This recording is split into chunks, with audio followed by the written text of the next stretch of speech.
ময়মনসিংহে কৃষি জমিতে বিভিন্ন ফসল উৎপাদনে বাড়ছে রাসায়নিক সার ও কীটনাশকের ব্যবহার। মাত্রাতিরিক্ত ব্যবহারের বাড়ছে স্বাস্থ্যের ঝুঁকি। শেখ মহিউদ্দিন আহমেদের তথ্য, ভিডিওচিত্রে আল মুকসিদের রিপোর্ট।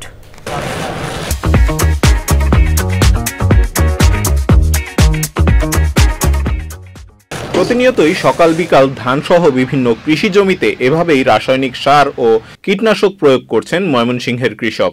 ফসল উৎপাদনের নিয়ম না মেনে এসব সার ও কীটনাশক ব্যবহারে কমছে জমির উর্বরতা।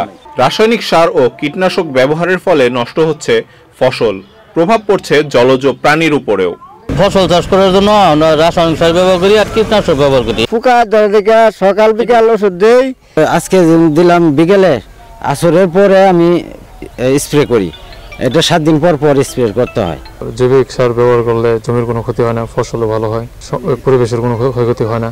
শাকসবজিতে রাসায়নিক সার ও কীটনাশক ব্যবহারের ফলে তা মানবদেহে গিয়ে বিভিন্ন রোগের সৃষ্টি করছে বলে জানান চিকিৎসক। কীটনাশকযুক্ত যদি শাকসবজিগুলো অনেক দিন ধরে ব্যবহার করা হয় তাহলে এগুলো কিডনিতে সমস্যা করতে পারে, কারণ আমাদের যত সব টক্সিন রয়েছে এগুলো কিডনি দিয়ে ফিল্টার হয়।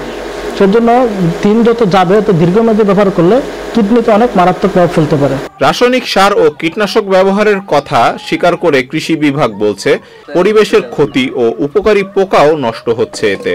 কৃষকদেরকে যেটা আমরা সবসময় পরামর্শ দিয়ে থাকি সেটা হচ্ছে যে আমরা যদি বিভিন্ন ধরনের আমাদের জৈব বালাইনাশক আছে, যেমন ট্রাইকোডার্মা, নিম তেল বা বিভিন্ন ধরনের ফাঁদ যেমন হলুদ ফাঁদ, এগুলো যদি আমরা ব্যবহার করতে পারি তাহলে আমাদের পরিবেশ ভালো থাকবে এবং আমরা নিরাপদ ফসল উৎপাদন করতে পারবো।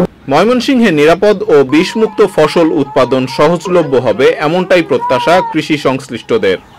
আল মুকসিদ, চ্যানেল আই।